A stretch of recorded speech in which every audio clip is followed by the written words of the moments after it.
What if the Central Powers won the First World War? The Central Powers consisted of Germany, Austria-Hungary, the Ottoman Empire, and Bulgaria. Although they would end up losing World War I, there's a possible way they could. In this timeline, the United States never joins the war. The Germans are less insane with their unrestricted submarine warfare, thus never sinking the RMS Lusitania. Prior to the arrival of American forces, the French soldiers were thinking of mutiny. Without the needed American boost, the Germans hold out, and thus the French forces mutiny. Without any men to fight with, the Germans approach Paris, and France surrenders. As well in this timeline, Italy, after suffering defeats from Austria-Hungary, switches sides. In return for temporary Austrian occupation of Venice, Italy is offered French lands, which they accept. As for the rest of the Entente, they can be dealt with. Portugal agrees to leave the war without any territorial losses, Greece is eventually overrun, and with the British on their own, they eventually agree to peace talks.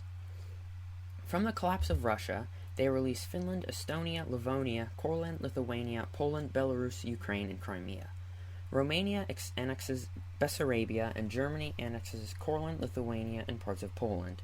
In the Caucasus region, Russia releases Don, Kuban, the Mountainous Republic, Georgia, Armenia, and Azerbaijan.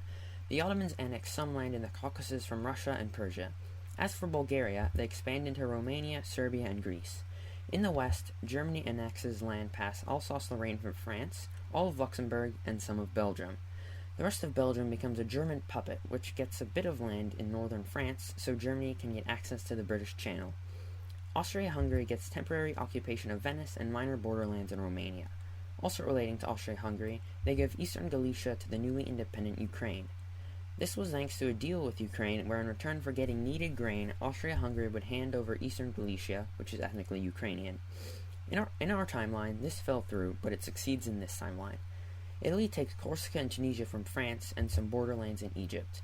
To punish Britain further, Ireland is given independence.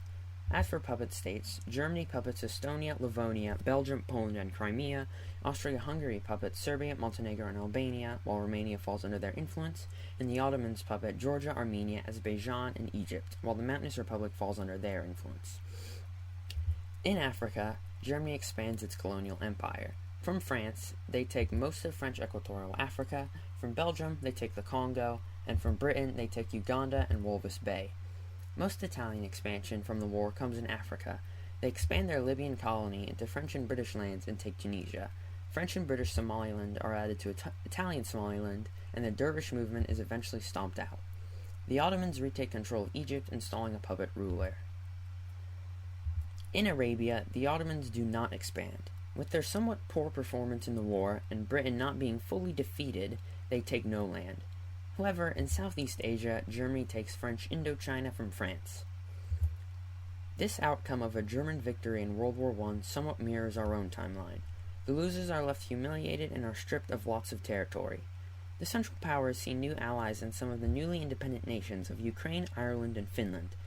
France, Russia, and Britain are left with a grudge against Germany, and France and Britain eventually fall to revolutions. This alternate world is left unstable and is just waiting for a second global conflict.